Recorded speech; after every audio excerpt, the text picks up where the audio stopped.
¿Cómo les va, amigos? Mi nombre es Sokar. Bueno, primero quiero pedirles unas sinceras disculpas, porque no estuve subiendo vídeos seguidos al canal por el tema de la universidad y de los exámenes parciales, espero su completa comprensión. Agradezco mucho su apoyo al canal con sus suscripciones y likes, y bueno, para no hacer más largo el video vamos a comenzar, y antes de eso no te olvides de suscribirte al canal y darle like a los vídeos para que de esa manera traiga más contenido. Bueno, el día de hoy hablaremos acerca del caso Cobalto 60 en México, precisamente en la ciudad de Juárez.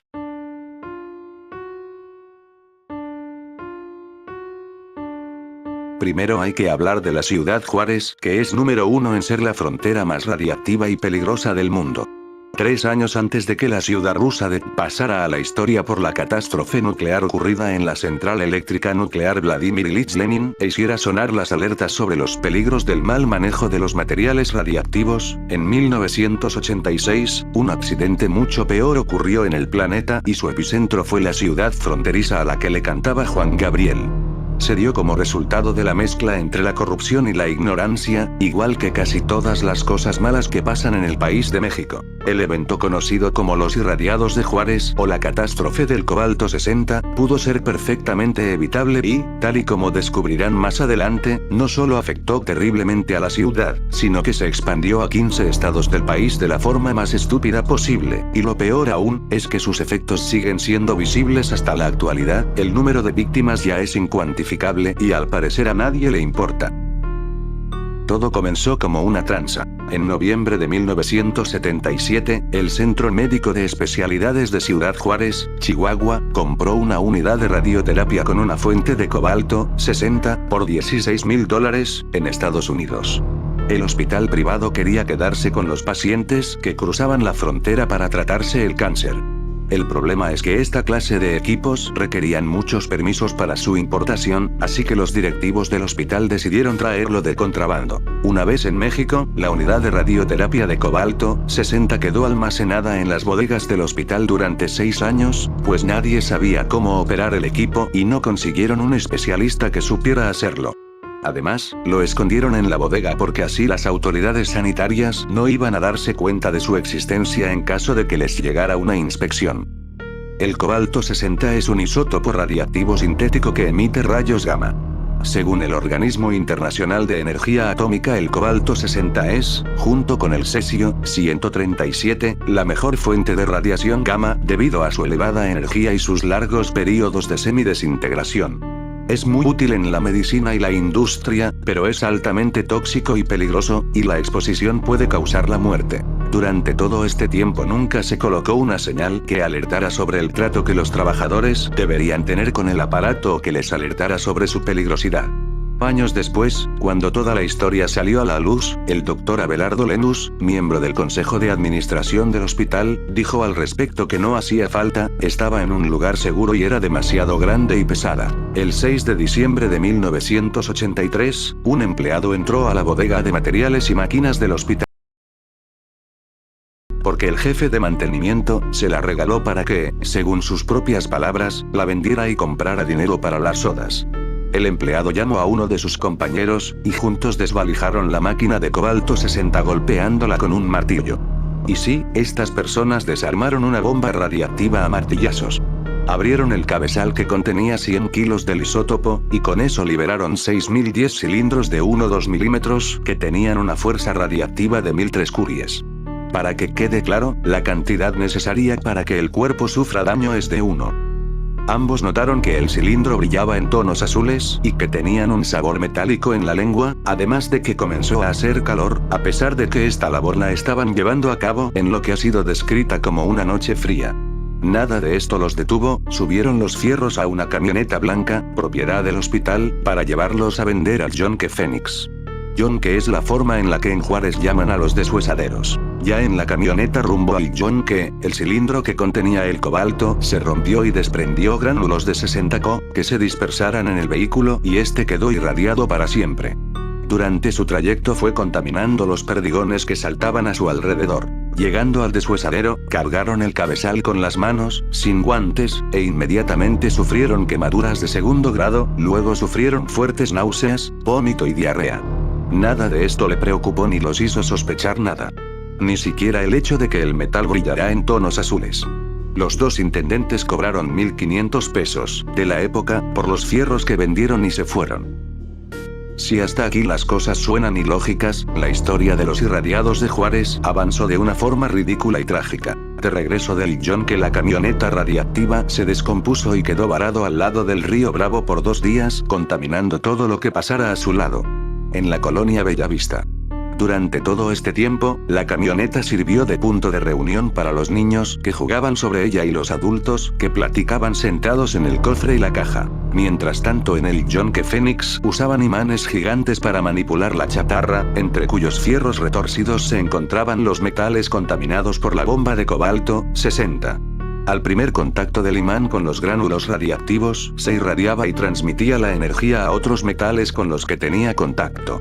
El procedimiento se dio una y otra vez hasta que 6.000 toneladas de material fueron contaminadas sin que nadie supiera lo que estaba pasando. La chatarra radiactiva fue vendida y enviada a 2 fundiciones. Una fábrica de varilla para construcción y una fabricante de soportes para mesa. Otra parte del material contaminado se envió a las empresas Fundival, de Gómez Palacio, Durango, Alumetales, de Monterrey, Nuevo León, y Duracero, en San Luis Potosí.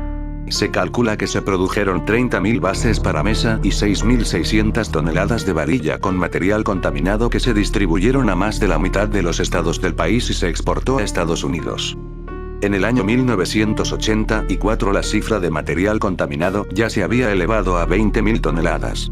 Esta cifra es hipotética y muy conservadora, porque los camiones que transportaban la varilla contaminada iban y venían por todo el país, contagiando todo a su paso. Se enviaron estas varillas a Chihuahua, Sonora, Sinaloa, Baja California Norte, Baja California Sur, Coahuila, Nuevo León, San Luis Potosí, Guanajuato, Jalisco, Zacatecas, Tamaulipas, Querétaro, Durango, Hidalgo y el Estado de México. El 16 de enero de 1984, un transportista que llevaba varilla irradiada, fabricada en Achisa, a Estados Unidos se perdió en las carreteras de Nuevo México, Estados Unidos, y al pasar por el Laboratorio Nacional de Los Álamos, el mismo donde se fabricó la bomba atómica, su carga disparó los detectores de radioactividad del laboratorio. Los estadounidenses llegaron a la conclusión que había sido la varilla de Achisa la que disparó sus alarmas. 10 días después, el 26 de enero de 1984, el personal detectó que un auto abandonado con niveles de radiación de hasta 1000 roentgens por hora. Para que quede claro, esta cantidad de radiación era superior a la dosis a la que se vieron expuestos los trabajadores de Chernóbil que murieron en un mes. El auto fue transportado por el personal, pero lamentablemente este fue contaminando a las personas con radiación. Las autoridades le hicieron a los empleados y sus vecinos análisis de sangre y comprobaron que el intendente tenía quemaduras en las plantas de los pies. Se monitorearon alrededor de 450 vecinos afectados y al principio el seguimiento se hizo de forma controlada, pero los vecinos de El Chamizal eran de bajos recursos y no se les pudo brindar ayuda. Al final el 90% del material radiactivo exportado a Estados Unidos fue recolectado y regresado a Ciudad Juárez, haciendo que 5.000 toneladas de material radiactivo fueran almacenados al aire libre y fueron colocados detrás de la ciudad. La Comisión de Salvaguardas forzó a 180 trabajadores de Achisa a recolectar la tierra radiactiva sin más protección que palas y bolsas de plástico. Los líderes del proyecto se escondían detrás de tambos de agua para protegerse de la radiación. Nadie estaba capacitado para tratar con ella. Los trabajadores trataron de protestar con su líder sindical, pero no les hizo caso, e incluso los amenazó con el despido. Como no había suficientes inspectores nucleares en el país, se improvisaron a funcionarios de la Secretaría de Salud, sin conocimientos en el tema, para que detectaran las radiaciones en los edificios contaminados. Los trabajadores de las fundidoras tuvieron que ir por toda la ciudad buscando el material contaminado que incluía balines milimétricos que salieron de la bomba de cobalto. 9 meses después, solo en Chihuahua, había 20.000 toneladas de desechos radiactivos muy cerca de zonas habitadas. Como almacenar material radiactivo al aire libre sin más protección que un plástico encima no es buena idea, y menos en una ciudad cuya segunda mayor característica es sufrir de constantes vientos fuertes. El gobierno federal ordenó la construcción de un cementerio radiactivo. El PRI y el PAN, junto con otras organizaciones de industriales locales, comienzan a pelearse para ver quién se queda con el dinero del proyecto que iba a construirse en un terreno que colindaba con el de dos de los hombres más ricos de la región. Finalmente, los desechos se enterraron en un lugar conocido como El Vergel, en las dunas de Samalayuca, de cuyo subsuelo se extraía agua para Ciudad Juárez, sin ninguna medida de precaución. Otra parte de la varilla se enterró en Hidalgo, el Estado de México y Sinaloa, tapados con plástico y una capa de cemento. El gobierno se manifestó con una señal de que el problema ya había sido solucionado. Claramente eso no fue así. El accidente fue grave, y solo era el inicio de muchos infiernos para mucha gente. A corto plazo, la exposición a la radiación provocó como quemaduras, vómitos, cefaleas o lesiones medulares. A largo plazo, muchos afectados sufrieron de esterilidad provisional, quemaduras y alteraciones en el sistema nervioso. El verdadero problema lo tuvieron quienes sufrieron exposición a largo plazo. Una menor radiación, pero constante durante 30 o 40 años puede provocar leucemia, anemia, cáncer, daño medular severo, cáncer de huesos y desórdenes genéticos hereditarios, explicaba el investigador de la UNAM Cruz Zaragoza. Estas personas son las que murieron lentamente por haber construido su casa con varillas contaminadas, o compraron una mesa irradiada o vivieron cerca de donde están, mal sepultados, los fierros que Vicente y su compadre fueron a vender al yonque para sacar para unas sodas. Y dime qué opinas del caso Cobalto 60 en México. Déjame tu respuesta y tu opinión acerca de este caso en los comentarios.